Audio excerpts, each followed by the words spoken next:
Alleluia.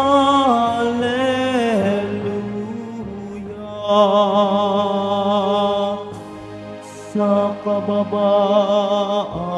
ng loob, hindi ng salita ng Diyos, upang kayo ay matubos.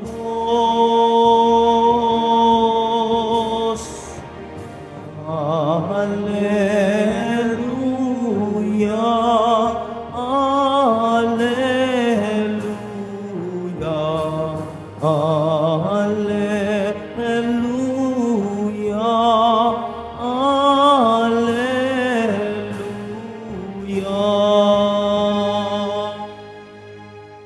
Sumainyo ang Panginoon. At sumaiyo rin. Ang mabuting balita ng Panginoon ayon kay San Mateo. Papuri sa iyo, Panginoon. Noong panahong iyon, inilahad ni Jesus ang talinhagang ito sa mga tao. Ang paghahari ng Diyos ay katulad nito.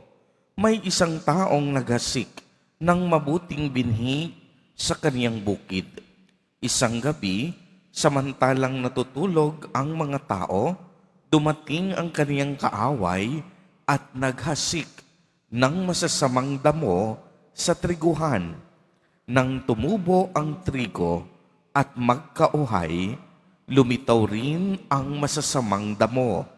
Kaya't lumapit ang mga alipin sa pinuno ng sambahayan at sinabi rito, "Hindi po ba mabuting binhi ang inihasik ninyo sa inyong bukid?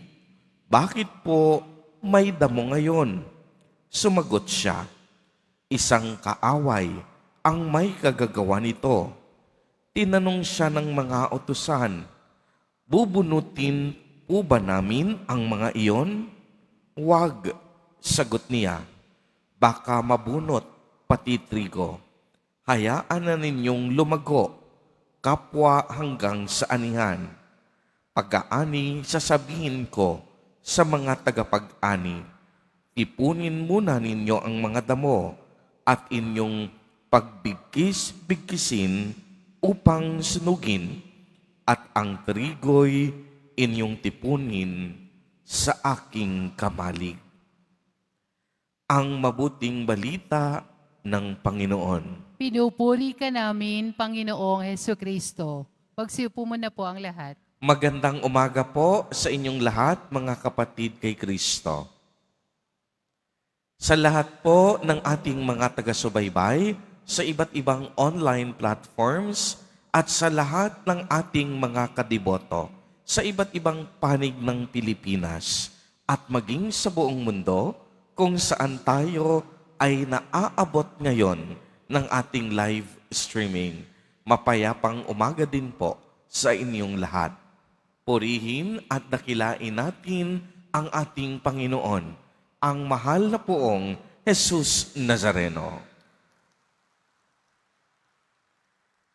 Mga kapatid kay Kristo at mga kadiboto, malugod po namin kayong tinatanggap sa Basilica Minor at Pambansang Dambana ni Jesus Nazareno. Ang talinhaga po ay sinasabing isang panlupang kwento na may makalangit na kahulugan. Madalas, gumagamit si Jesus Nazareno ng mga talinhaga bilang kasangkapan sa pagpapahayag ng isang malalim at makalangit na katotohanan. Ang mga kwento ay madaling matandaan at ang mga tauhan ay madali ring makilala. At ito ay hitik at mayaman sa kahulugan. Ang talinhaga ay karaniwang ginagamit ng mga Hudyo sa pagtuturo.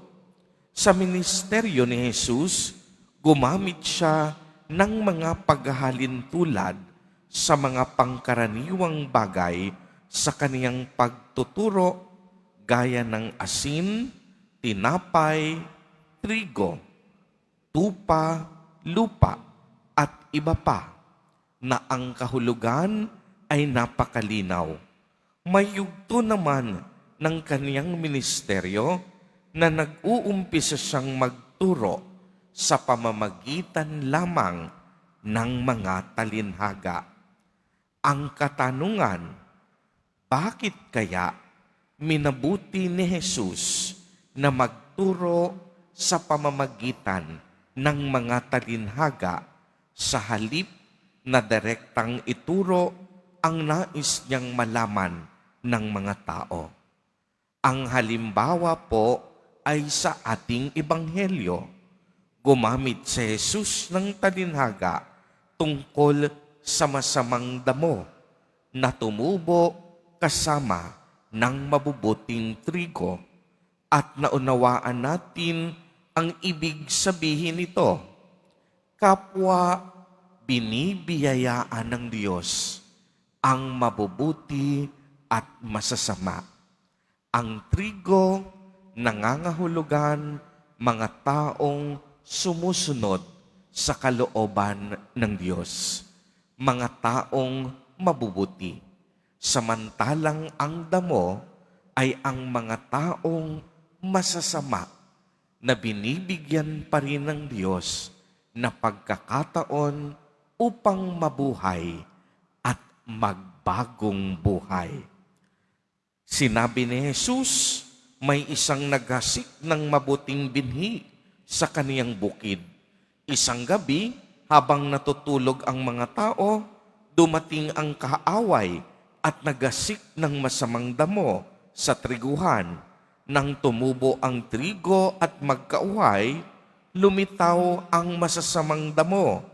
Kaya tinanong ng manggagawa kung bubunutin ang damo, at ang sabi ng may-ari, baka mabunot pati trigo. Hayaan ninyong lumago ang magkapareho, kapwa hanggang sa anihan. Nangangahulugan po ito, mga kapatid, na ang Diyos natin ay nagbibigay sa atin ng maraming pagkakataon, lalong-lalo na sa mga taong hindi matuwid ang mga gawain sa buhay. Ang mga taong sa kasalukuyan ay nasa kadiliman at kasamaan ng kanilang gawain. Hindi binubunot agad sapagkat ang Diyos ay nagbibigay ng maraming pagkakataon upang magkaroon sa puwang ng mga taong palagawa ng masasama ang pagbabago. Subalit ang katanungan ng mga mabubuting trigo, naaayon ba iyon? Samantalang palagawa ng hindi mabubuti ang masasama? Nagbigay naman ng kasagutan ang Panginoon. Sa bandang huli, titipunin ang mga trigo at damo, at ang damo ay susunugin. Anong ibig sabihin? Sa katapusan ng ating buhay ay may katarungan. Ang mga taong gumawa ng mabuti ay magmamana ng kaharian ng Diyos.